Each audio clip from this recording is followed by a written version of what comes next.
ثم فصلت من لدن حكيم خبير. بسم اللہ الرحمن الرحیم.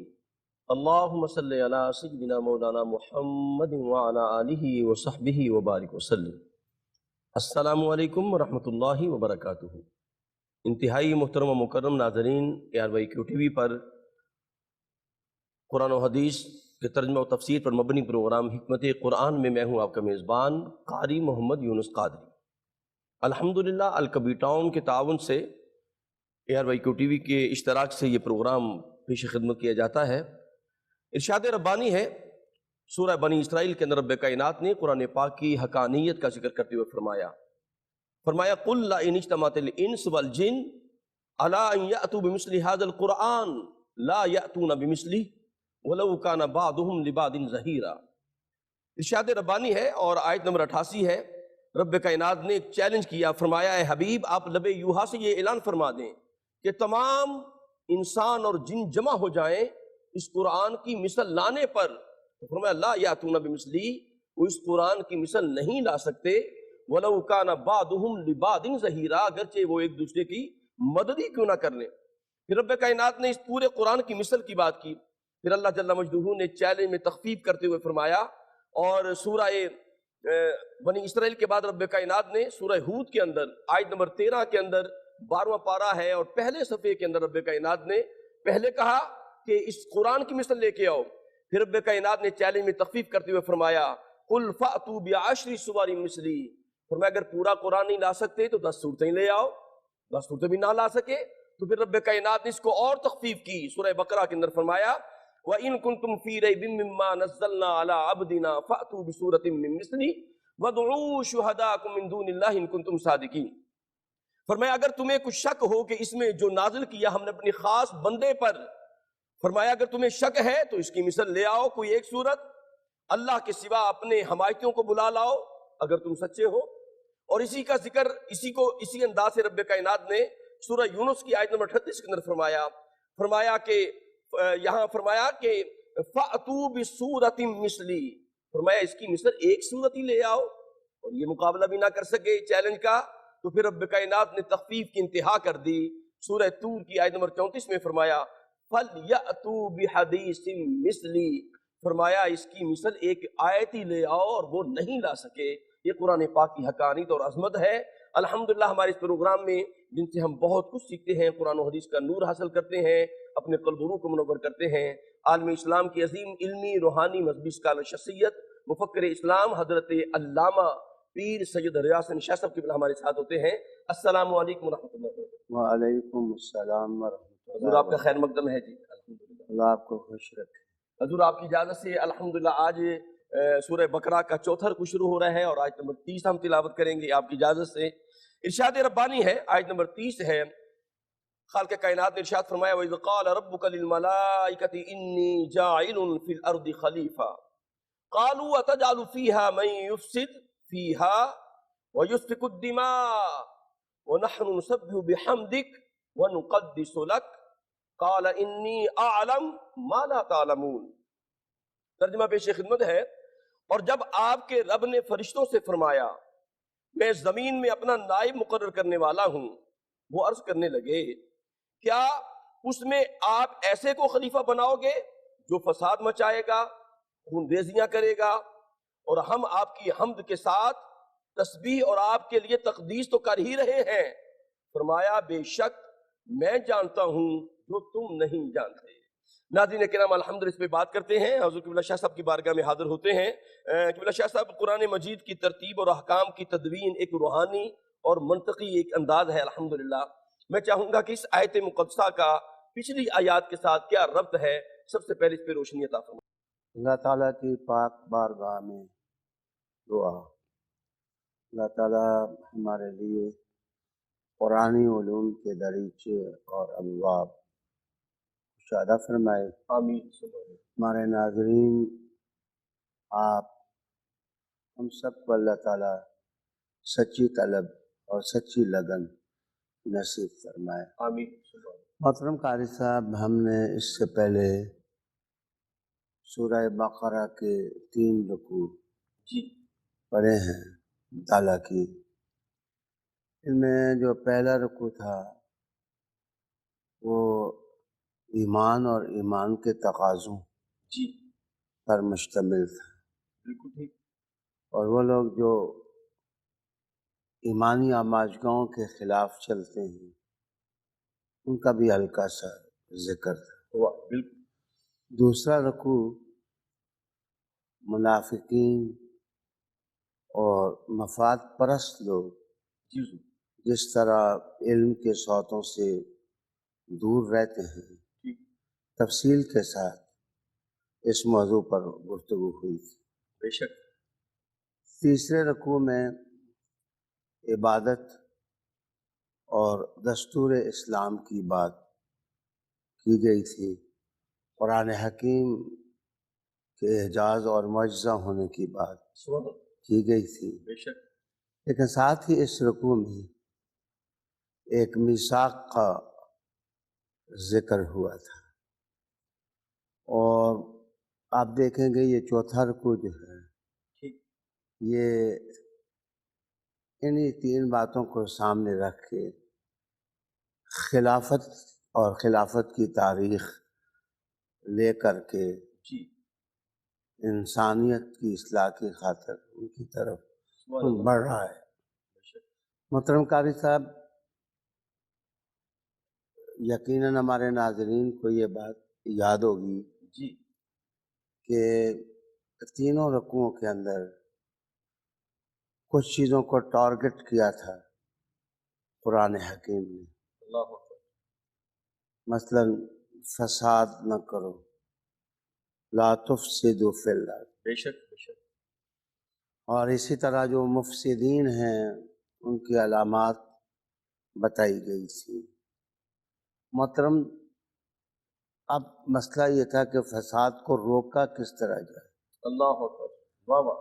جو اجتماعیت اور عمرانیت کے مسلمہ قوانین ہیں جی ان کی روشنی میں ضرورت تھی کہ بتایا جائے کہ فساد کس طرح ختم ہو سکتا ہے.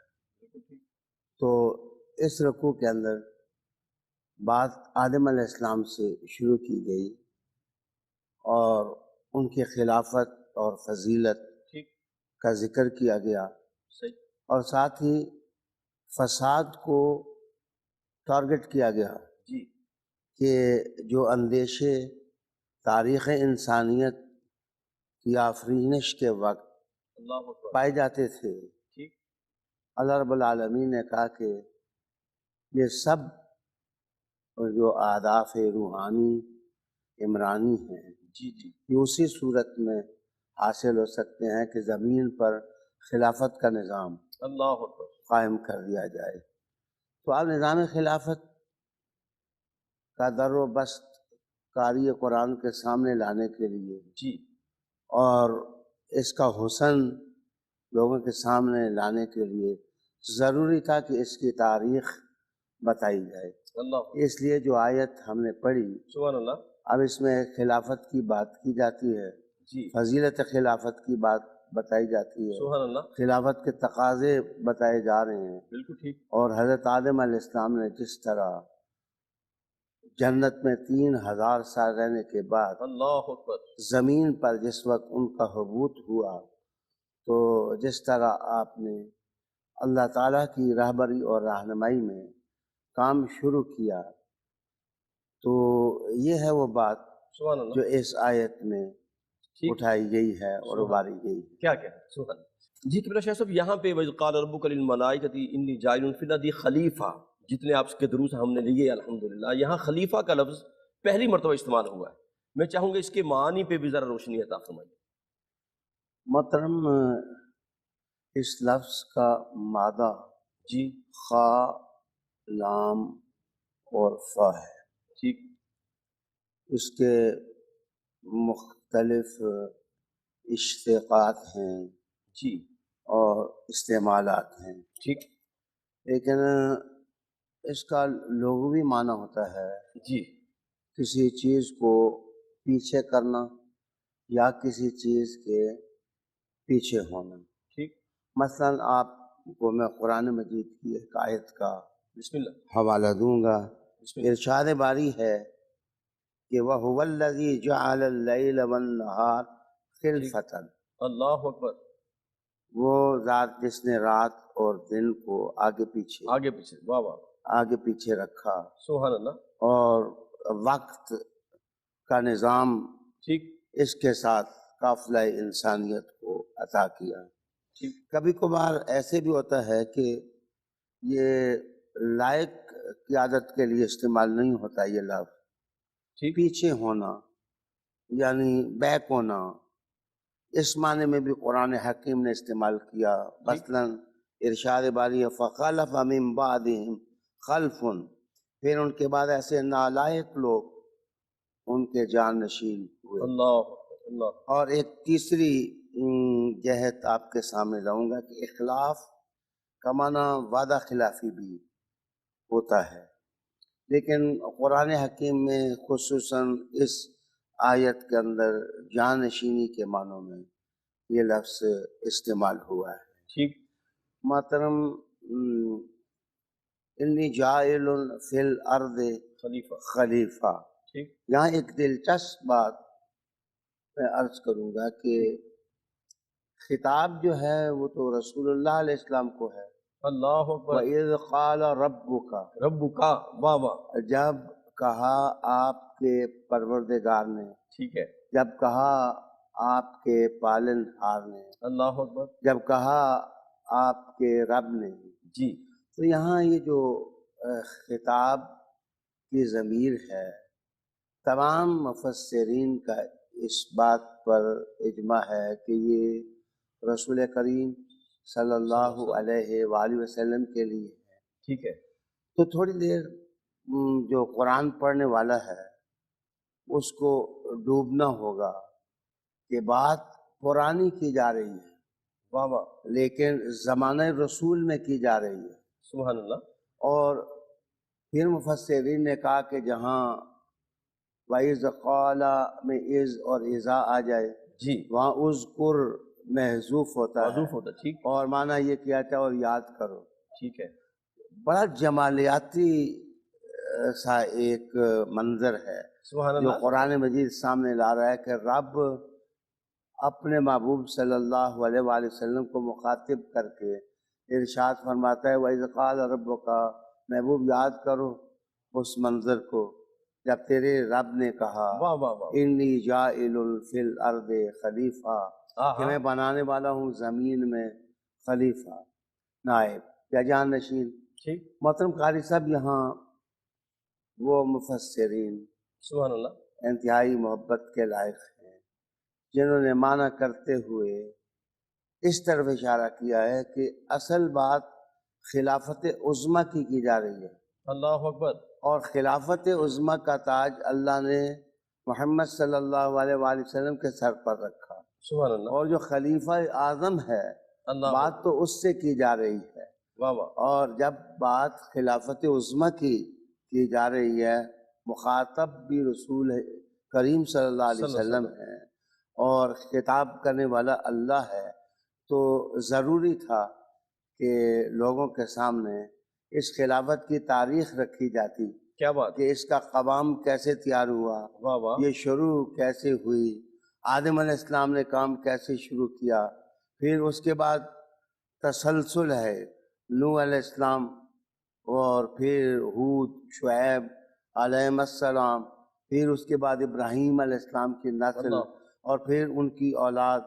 اصل بات یہ ہے کہ اقتدار اور خلافت دراصل پہلی قوموں سے لے کر کے حضور کو سپرد کی جا رہی تھی، اللہ اکبر، اور اب گویا پرانے چراغ بجھ رہے تھے، پرانی شمع گل ہو رہی تھی، صحیح، اور رسول کریم صلی اللہ علیہ وسلم کی آمد تھی۔ سبحان اللہ، حضور صلی اللہ علیہ وآلہ وسلم فاران کے خطیب بن کر کے جلوہ گری فرما رہے تھے، سبحان اللہ، تو رب کریم نے کہا کہ پہلے خلیفہ کی تاریخ بھی دیکھو اور جن کو مخاطب کیا جا رہا ہے کیا بات، ذرا ان کے وجود میں خلافت عظمیٰ کا نور بھی دیکھو، کیا بات، کیا کیا، اور واہ اب واہ، رہا کہ اس خلافت عظمیٰ کا فائدہ ٹھیک، کیا ہو سکتا ہے، جی، تو مکالمہ کے انداز میں، مذاکرہ کے انداز میں، جی جی پرانے دور میں جو کچھ ہوا باتیں لوگوں کے سامنے لائی گئیں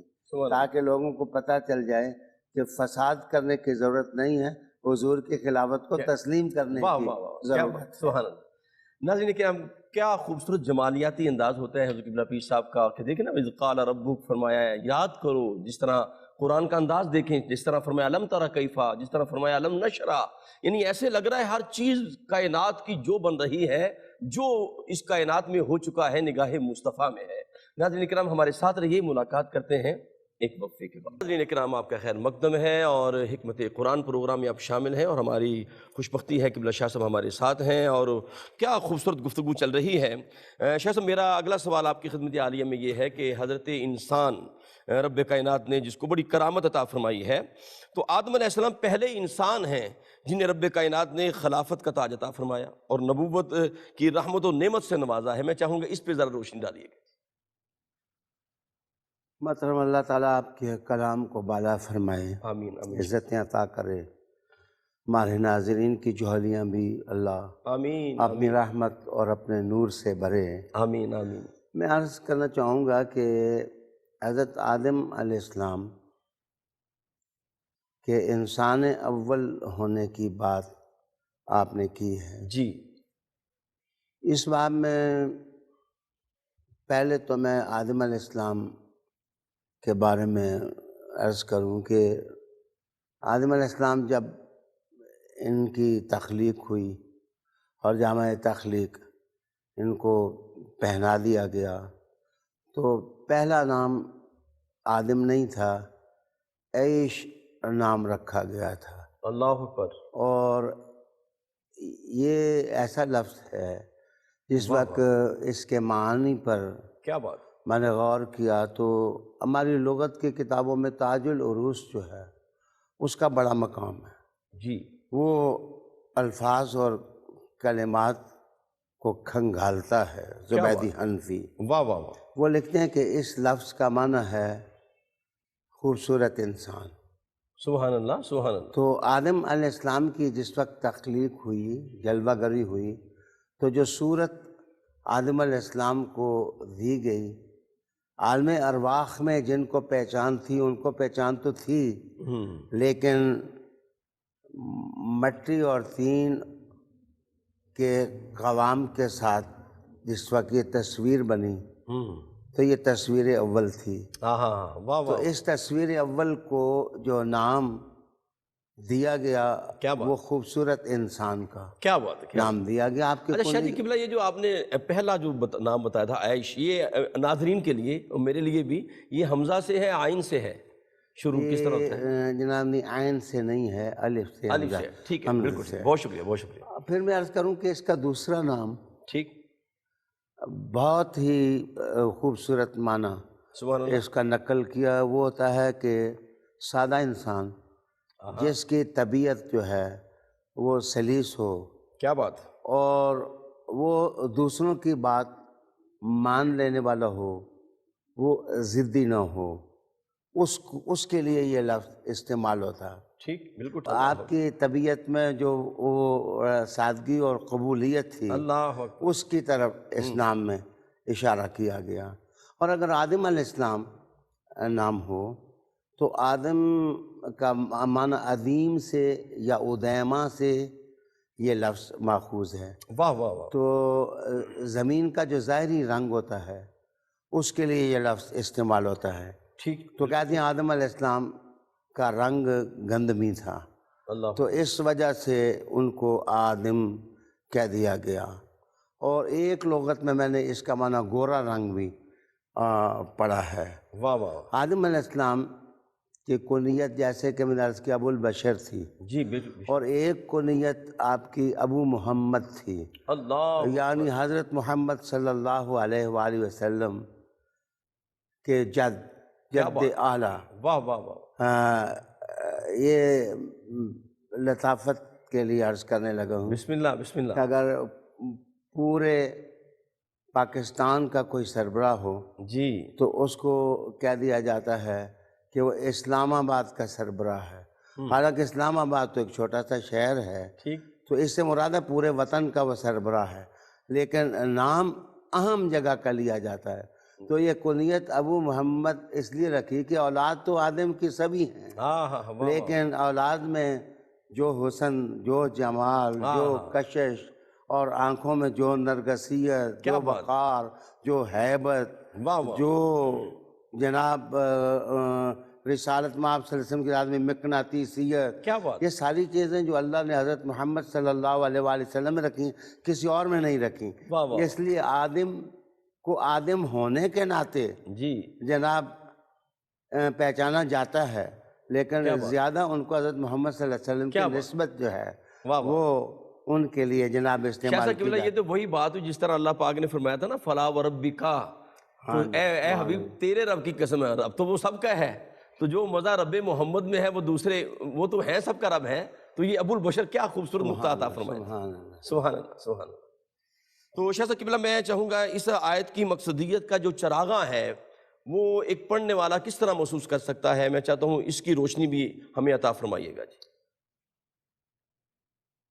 بندہ نواز، میں عرض کروں گا کہ اس وقت 3 نظریے لوگوں میں گردش کر رہے ہیں ٹھیک، حضرت آدم علیہ السلام کے حوالے سے۔ ایک تو کہا جاتا ہے کہ آدم علیہ السلام سے پہلے بھی ایک مخلوق زمین پر موجود تھی، لیکن وہ جو مخلوق موجود تھی وہ اپنی صورت میں وہ انسانوں کی سی نہیں تھی۔ ٹھیک، وہ جو مخلوق تھی جنات تھے،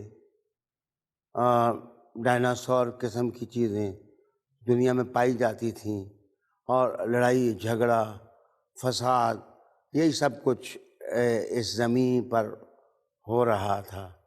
جناب آدم علیہ السلام بلا شبہ پہلے انسان آدم ہی تھے۔ بے شک، بعض لوگوں نے رات کے اندھیرے میں جناب مٹی سے سونا تلاش کرنے کی کوشش کی ہے، لیکن ان کی کوششیں عبث ہیں۔ اللہ اکبر، پوری تاریخ مذہب پڑھیں، جی، کتابوں کی تاریخ پڑھیں تو آدم علیہ السلام کا انسان اول ہونا بھی پتہ چلتا ہے، اور خلافت کے لیے انتخاب یہ تاریخ بھی بتاتا ہے کہ اللہ نے نبوت اور رسالت بھی آدم علیہ السلام میں اس کا نور رکھا۔ سبحان اللہ، آدم علیہ السلام کی خلافت کے بارے میں جو آیت ہم پڑھ رہے ہیں، جی، اس میں 2 چیزوں کا حوالہ فرشتوں کی زبان سے دیا گیا کہ جس کو بنایا جا رہا ہے تو یہ تو جناب ان کی اولاد جو ہے یہ قتل و غارت کرے گی، خون ریزی ہوگی اور فساد مچائیں گے، یہ 2 باتوں کا حوالہ۔ تو میرے نزدیک جو لم ہے یا مقصدیت ہے ٹھیک، ٹھیک، اس آیت کی، جی جی، وہ 3 چیزیں ہیں۔ بسم اللہ، بسم اللہ، پہلی چیز یہ ہے کہ انسانیت اپنے اوپر رحم کرے اور وہ نظام خلافت جو انبیاء علیہ السلام کا ورثہ ہے ٹھیک، اس سے مستفید ہونے کی کوشش کرے۔ سبحان اللہ، دوسری چیز جو قابل توجہ ہے کہ کائنات میں خاتمہ فساد، بڑے بڑے تھنک ٹینک کام کر رہے ہیں، بڑے بڑے ادارے بنے ہوئے ہیں کہ جناب فتنہ و فساد ختم ہو جائے۔ تو جناب آسان سا نسخہ شفا قرآن مجید دے رہا ہے کہ اللہ نے جو ایک نظام تمہیں دیا، رسول آئے، انبیاء علیہ السلام آئے، ان کا قدم پکڑ لو، ان کا دامن پکڑ لو، تو اللہ تعالیٰ تمہارے ہر قسم کے فساد کو دور کر دے گا۔ ٹھیک، تیسری چیز جو مقصدیت کے حوالے سے ہے، جی، اس وقت پوری کائنات میں قتل و غارت ہے، تو میرے خیال میں قتل و غارت کی جو کوششوں کے سمندر جناب لوگوں نے پیدا کر دیے ہیں، ان کے سامنے اگر آپ بند باندھنا چاہیں تو وہ نظام خلافت جس کا پرچار رسول اللہ علیہ السلام نے کیا، سبحان اللہ، اس کو اپنانے کی ضرورت ہے۔ کیا بات، میں صرف ایک لفظ اور بھی بڑھاؤں گا بسم اللہ، بسم اللہ، کہ جس طرح درخت بالکل پہلے روٹ جس وقت زمین سے میں اندر سے نکلتی ہے، جی جی پہلے ننھا سا تننا ہوتا ہے، پھر شاخیں لگتی ہیں، پھر وہ بڑا ہوتا ہے، پھر ایک وقت آتا ہے وہ درخت مکمل ہو جاتا ہے۔ اللہ میرے نزدیک خلافت کا نظام بھی ایسے ہی ہے۔ واہ آدم علیہ السلام کے زمانے میں خلافت ننھی سی تھی، کیا بات ہے، وہ واہ شجر واہ طوبہ بن کر کے بڑھنے لگی، واہ پھر واہ اس کے ساتھ شاخیں لگیں، پھل لگا، پھول لگا، پھر دور دیکھیں گے، کبھی نوح علیہ السلام کا، کبھی شعیب علیہ السلام کا، کبھی صالح علیہ السلام کا، کبھی یوسف کے تاج کے نگینے چمک کے ساتھ انسانی تاریخ میں آگے کرتے کرتے اگر آپ سمجھیں کہ خلافت مکمل کدھر ہوئی تو وہ محمد عربی صلی اللہ علیہ وآلہ وسلم کے واہ واہ واہ واہ، سبحان اللہ سبحان اللہ۔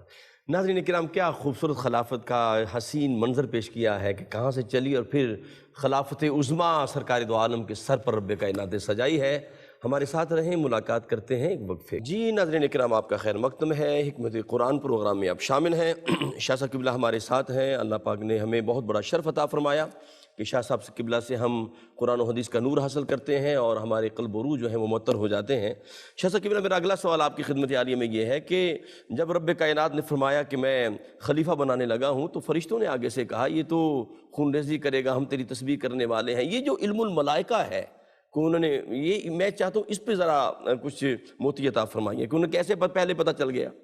آپ پوچھنا یہ چاہتے ہیں کہ فرشتوں کو کیسے پتہ چل گیا ہاں جی بالکل، کہ جس کو خلیفہ بنایا جا رہا ہے؟ ٹھیک ہے، بالکل یہی سوال ہے میرا۔ وہ تو جناب آگے جا کر کے خون ریزی ہوگی جی، فساد اور کرے آگے گا، جا کر کے فساد ہوگا۔ جی ایسے ہی۔ تو اس پر مفسرین کرام نے چند اقوال نقل کیے ہیں۔ پہلی بات یہ ہے کہ اللہ رب العالمین نے سب کچھ لوح محفوظ پر محفوظ کر دیا تھا۔ سبحان اللہ۔ ہر چیز تحریراً سب تھی لوح محفوظ پر۔ تو لوح محفوظ کا آئینہ شفاف جس وقت فرشتوں نے دیکھ لیا تھا اللہ، تو انہیں پتہ تھا کہ مستقبل میں کیا ہوگا واہ واہ، اور کیسے ہوگا۔ یہ قول بھی مفسرین نقل کیا کہ یہ تھا ان کے علم کا مورد۔ ٹھیک ہے۔ اب دوسری چیز ایک اور بھی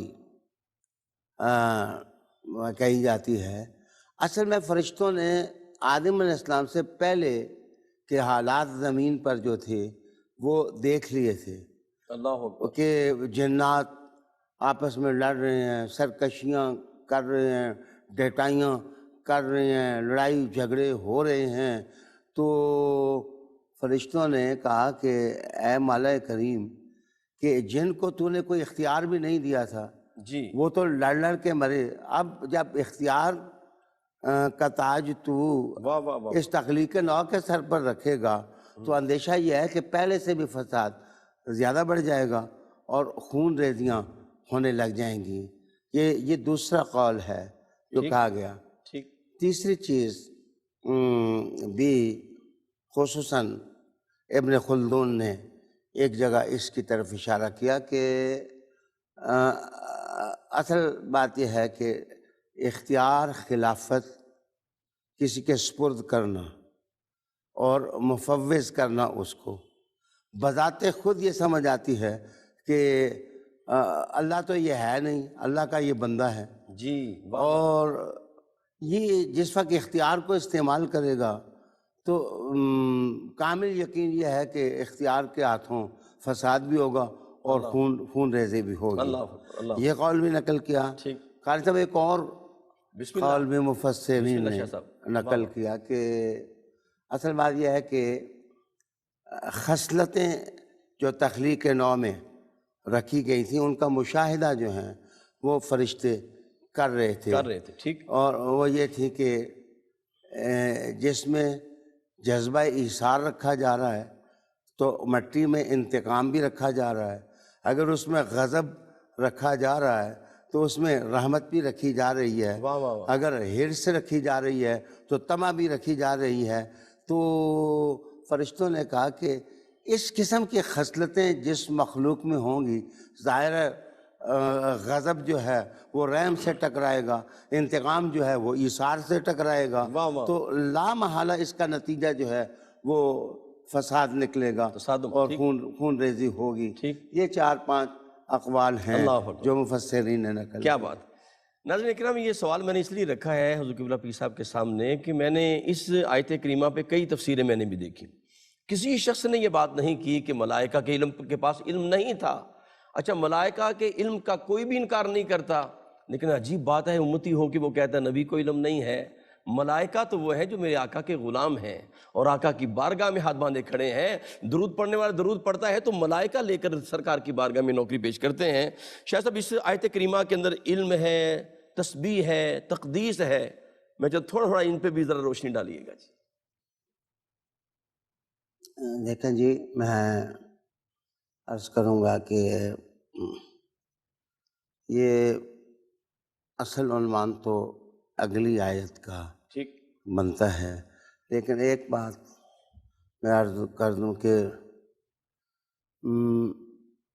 علم جو ہے جی، اگر وہ نہ ہو تو کوئی نظام کامیاب نہیں ہو سکتا۔ اللہ اکبر، علم مست ہے، علم کی بنیاد پر ہی ہر چیز جو ہے وہ طے ہوتی ہے، لیکن علم کے ساتھ عجز اور ادب وہ بھی لازم چیز ہے۔ ٹھیک، اگر عجز اور ادب نہیں ہوگا تو علم سرکشی بن جائے گا۔ اللہ اکبر، یہ آیت دراصل واہ واہ، علم کی اہمیت کو بھی بیان کرتی ہے، ٹھیک ہے، اور علم کی اہمیت کو بیان کرنے کے ساتھ ساتھ جس طرح تکرار میں واہ واہ، یا گفتگو میں یا مکالمہ میں فرشتوں کا لہجہ دیکھیں، اس میں ادب ہی ادب ہے، اس میں عجز ہی عجز ہے، اور رب کریم نے سب سوالوں کے جواب میں ایک ہی کہا کہ جو میں جانتا ہوں وہ تم نہیں جانتے، نہیں جانتے۔ واہ واہ، تو اس کا مطلب یہ ہے کہ نظاموں کو کامیاب کرنے کے لیے ایکوریٹ علم جو ہے واہ وہ واہ، ضروری ہے۔ کیا بات، دوسری چیز آپ نے ارشاد فرمائی تسبیح۔ تسبیح، جی جی، تسبیح کا مادہ ایک پاکی ہے اور ایک قوت ہے۔ سبحان الذی اسریٰ بعبدہ، اس کا مطلب ہے پاک ہے وہ ذات، اور دوسرا معنی ہے طاقت والی ہے وہ ذات، اللہ کہ انسان کا ذہن سوچ سکتا تھا کیسے راتوں رات آسمانوں سے بھی آگے چلے گئے۔ سبحان کا مطلب ہے کہ طاقت اللہ کے لیے ہے، واہ واہ، اللہ جس کو چاہے لے جائے۔ تو جناب تسبیح سکھائی گئی ان آیات میں، اس کا مطلب یہ ہے کہ تم اپنے آپ کو وابستہ کائنات کی اصل قوت کے ساتھ واہ واہ، تم کرو، اور اصل طاقت کائنات کا خالق ہے، کیا بات، مالک ہے، اسی کے سامنے انسان سر فگندہ ہو تو انسان کی کامیابی اس کے قدم چوم سکتی ہے۔ کیا بات، سبحان، تیسری چیز ہے وہ ہے تقدیس۔ تقدیس محترم قاری صاحب، اس کا مطلب ہوتا ہے کہ کسی چیز کے اندر عیب ہو تو ان کو عیبوں سے پاک کر دو، ٹھیک، تو یہ تقدیس کا معنی یہ ہوتا ہے۔ اندر اگر کوئی میل کچیل ہو تو اس کو نکال کے آپ دور کر دیں تو وہ تقدیس ہوتی ہے۔ تو دراصل فرشتوں نے یہ کہا کہ نقدس لک، رب کریم ہم نے دیکھا ہے کہ تیری عطا ہی سے کیا بات، دنیا میں عیب اور کمیاں دور ہو سکتے ہیں۔ مقدس تو ہے، یعنی صاف کرنے والا بھی تو ہے، کیا بات، اور ستھرا کرنے والا بھی تو ہے۔ اور جب تیری طاقت، تیری تقدیس، تیری تسبیح ہم کرتے ہیں اور ہم جانتے ہیں کہ تجھ ہی سے سب کچھ ہو سکتا ہے، واہ واہ، تو پھر یہ خلیفہ بنانے کی اللہ کیا ضرورت ہے؟ رب کیا کریم نے اس سوال کے جواب میں کہا سبحان انی اعلم ما لا تعلمون۔ کیا بات، جو کیا میں بات۔ ناظرین کرام، بڑی خوبصورت گفتگو چل رہی ہے، اور یہ جو قبلہ حضور شاہ صاحب نے تقدیس کی بات کی، تسبیح کی بات کی، اور خاص طور پہ سبحان کی بات کی۔ ناظرین، لفظ سبحان جو ہے نا، یہ اللہ پاک کو بڑا پسند ہے۔ سبحان اللہ وبحمدہ، سبحان اللہ العظیم۔ میرے کریم آقا کا یہ فرمان ہے کہ جو بندہ دن میں 100 مرتبہ یہ تسبیح پڑھ لیتا ہے اور اللہ کی پاکی بیان کرتا ہے، اگر اس کے گناہ سمندر کے جاگ کے برابر بھی ہوں تو اللہ اس کے گناہوں پر کلمہ عفو پھیر دیتا ہے۔ شاہ صاحب، ملائکہ پر ایمان لانا، میں چاہتا ہوں ان کے ماننے کی ضرورتوں پر بھی ذرا روشنی ڈالیے گا جی، بڑا ضروری ہے۔ جناب یہ ملائکہ جی جی، فرشتوں کے لیے یہ لفظ استعمال ہوتا ہے۔ علامہ بیضاوی نے لکھا کہ یہ نورانی مخلوق ہے، ٹھیک ہے، اللہ کی، جو جس شکل میں چاہے اللہ تعالیٰ نے اس کو اس شکل میں آنے کی طاقت عطا فرمائی ہوئی ہے۔ اللہ اکبر، ٹھیک اور جو اللہ کے اوامر ہیں اس کائنات میں ان کو امپلیمنٹ کرنے میں جی، اللہ رب العالمین اسی نورانی مخلوق کو حکم دیتا ہے اور وہ اللہ کا حکم بجا لاتے ہیں۔ اور تکوین اور تشریح، جس وقت میں تکوین کہتا ہوں تو تکوین سے مراد ہے کائنات میں آسمان ہے، زمین ہے، سیارے ہیں، ان سب کا نظام اللہ کے فرشتوں کے ہاتھ میں ہے اور اللہ نے دے رکھا ہے۔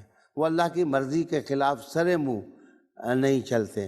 اور تشریح میں بھی اللہ نے ملائکہ رکھے ہیں، ہر انسان کے ساتھ فرشتے ہیں۔ کیا بات، تو یہ مسلمانوں کے ایمان کا حصہ ہے کہ وہ تسلیم کرتے ہیں کہ اللہ کی مخلوق ہے یہ، اور اللہ کی مخلوق ہونے کے ناطے ان پر ایمان یہ رکھنا کہ یہ اللہ تعالیٰ کی اطاعت میں ہر وقت کیا جو ہے وہ کمر بستہ رہتا ہے۔ سبحان سبحان۔ شہزاد قبلہ، اس میں ایک اور سوال میں آخر میں کرنا چاہوں گا کہ آدم علیہ السلام کی خلت خلافت کی بات ہوئی تو رب کائنات نے اس کا ذکر ملائکہ کے سامنے کیا، اس میں کیا راز پنہا ہے؟ محترم کار صاحب، یہ سوال بڑا دلچسپ ہے۔ سبحان اللہ۔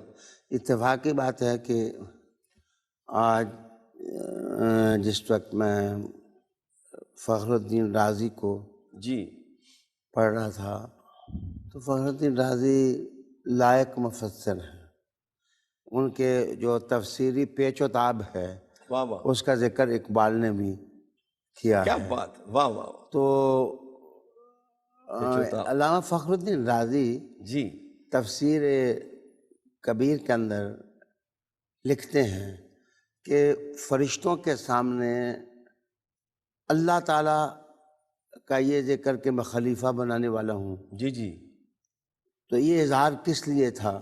ٹھیک، فرمایا کہ اس کی وجہ یہ تھی کہ فضیلت آدم کا اظہار کر دیا جائے کیا بات، کہ کائنات میں طرح طرح کی مخلوقات تھیں، ان کو پتہ چل جائے کہ یہ جو حسین سی صورت جلوہ گر ہوئی ہے واہ واہ، اس کو عام نہ سمجھیں، چھوٹا نہ سمجھیں، یہ کائنات میں اللہ تعالیٰ کے احکام کو نافذ کرنے کے لیے خلیفہ کی حیثیت رکھتا ہے۔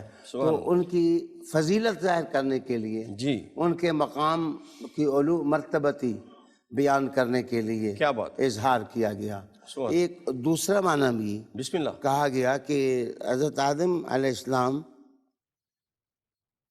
کی نیابت کے معاملے میں جی جی، کچھ خطرات بھی جو حاکم بنتا ہے وہ جناب سیکورٹی اس کو پوری نہیں حاصل ہوتی، اس کو پتہ ہوتا ہے کہ یہ خطرات ہیں۔ ٹھیک، تو آدم جب خلیفہ بنے تو اللہ نے پہلے ہی بتا دیا کہ فساد کرنے والے فساد بھی کریں گے اور آپ نے کنٹرول کس طرح کرنا ہے۔ اللہ اکبر، تو یہ دوسری حکمت ٹھیک، ہمارے علماء تفسیر نے بیان کی۔ تیسری چیز جی، کہا گیا کہ مشاورت کی اہمیت اللہ تعالیٰ نے ارشاد فرمانی تھی تاکہ پتہ چلے کہ دنیا میں بہت صالح آدمی، لائق آدمی بھی ہو تو اس کو مشورہ کرنا چاہیے۔ اللہ نے خلافت آدم پر فرشتوں جو اس کی مخلوق ہیں، کیا بات، اس کی بندگی کرنے والے ہیں، واہ واہ، اس سے پوچھ لیا، ان سے جناب مکالمہ ہو گیا، بات ہو گئی۔ تو عام حاکم کو تو مشاورت کرنی چاہیے، کیا بات، اس کو تو سیکھنا چاہیے واہ واہ، کہ میں اپنے نظام کو کس طرح استوار کروں، کیسے اس کو سالڈ کروں سبحان، اور کیسے میں خطرات سے بچوں۔ جی، اچھا، ایک اور بات بسم اللہ، جو علامہ بیضاوی نے نقل کی، جی یہ سمجھنے والی ہے کہ جس وقت کوئی کام ہو قاری صاحب، جی، تو بسم اللہ، ایک ہوتا ہے اس چیز میں شر قلیل ہوتی ہے۔ ٹھیک، ایک کام آپ کر رہے ہیں تو وہ جو کام کر رہے ہیں اس میں ہو سکتا ہے کہ شر ہو، ٹھیک، کوئی نقصان کا پہلو ہو، لیکن اسی کے اندر جو خیر ہے وہ کثیر ہوتی ہے۔ شر قلیل ہوتی ہے اور خیر کثیر ہوتی ہے۔ تو رب کریم نے اس لیے بتا دیا آدم کی خلافت کے موقع پر واہ واہ، کہ یہ جو تم کہتے ہو کہ یہ خون ریزی کرے گا، یہ اصل میں شر قلیل ہے، جو خیر کے پہلو ہیں وہ زیادہ ہیں۔ کیا بات، میں سمجھانے کے لیے، آپ تو اللہ تعالیٰ نے بڑا علم اور دانش آپ کو دیا، مثلاً جی مزارات پر کوئی آدمی جاتا ہے جی تو ایک آدمی کہتا ہے جی مزاروں پر تو جی جا کے لوگ قبروں کے سامنے سجدے کرتے ہیں. جناب یہ سجدہ کرنا یہ اللہ تعالیٰ کے رسول نے منع کیا ہے، مانا کہ یہ ممنوع ہے. لیکن اس میں اگر شر ہے تو شر قلیل ہے، لیکن وہاں جا کے لوگ قرآن پڑھتے ہیں، تلاوت کرتے ہیں، سنت کے مطابق سلام کرتے ہیں، وہاں جناب وہاں تقسیم کی جاتی ہیں، خیرات تقسیم جاتی ہے، وہاں انسانیت نوازی ہوتی ہے، وہاں غربت پروری ہوتی ہے، تو یہ خیر کثیر ہے. اب شر قلیل کے لیے خیر کثیر کو نہیں چھوڑا جا سکتا. تو یہ جو آیت ہے یہ آیت بتاتی ہے کہ اس لیے اللہ نے بتا دیا کہ یہ جو تم کہتے ہو کہ یہ فساد کرے گا اور خون ریزی کر رہا، یہ شر قلیل ہے، اور اس کے اندر جو اللہ نے منفعتیں رکھی ہیں وہ خیر کثیر ہے. کیا بات، کیا کہنے. ناظرین کرام، کیا خوبصورت گفتگو اور کیا خوبصورت اختتام ہوا ہے. اور پھر خیر کثیر کی جب بات آتی ہے تو پھر میرے ذہن میں وہ آیت آ رہی ہے، انا اعطیناک الکوثر.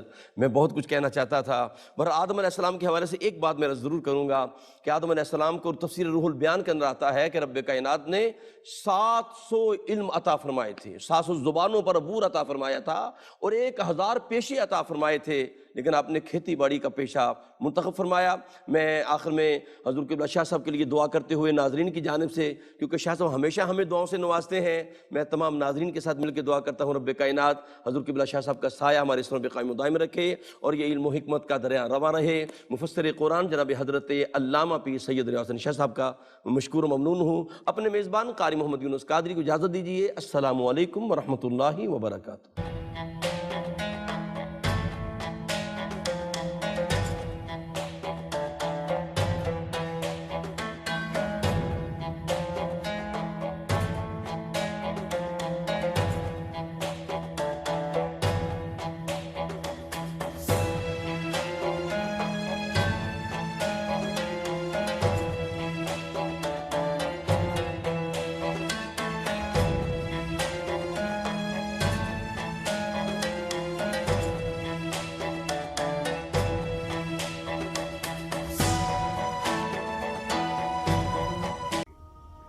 ناظرین، اگر آپ ایسی ہی مزید ویڈیوز دیکھنا چاہتے ہیں تو ہمارا ARYQTV کا چینل سبسکرائب کیجئے اور بیل آئیکن کا بٹن دبانا نہ بھولیے تاکہ آپ سے کوئی پسندیدہ پروگرام مس نہ ہو جائے.